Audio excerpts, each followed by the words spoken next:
Stop the video for the matching answers.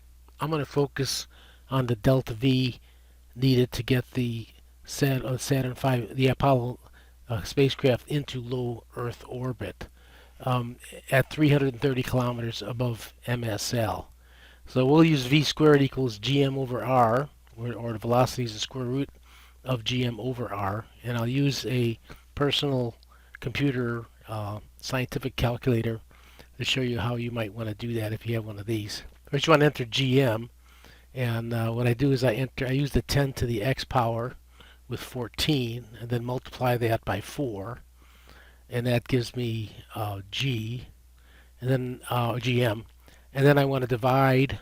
So I'll use the parentheses. I'll divide by R, which is going to be 10 to the 6th times 6.7 meters. And 6.7 equals the radius of the Earth plus the radius of the orbit. So when you get that, you'll compute that, and that'll give you V squared in meters squared per second squared. Take the square root of that, and then you'll end up with 7,726 meters per second, or 7.7 kilometers per second. That's your delta V that you need to get into low Earth orbit.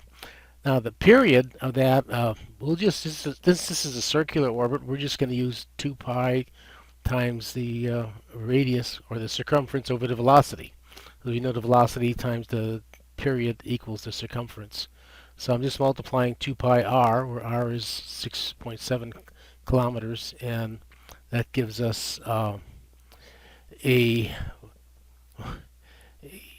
period of 90.8 minutes. 90.8 minutes. Final question is to get the exhaust velocity of the rocket. We have to go back to Tsiolkovsky and compute the delta V, which I stored in memory, divided by 5,000, which is the exhaust velocity of the rocket, and that's going to give us 1.54. I'll go to the dV ratio chart. 1.54 gives me 5 for mass ratio 1/5. So 1 minus 1/5 is 80% fuel, or 20% payload. And that's it. And good luck.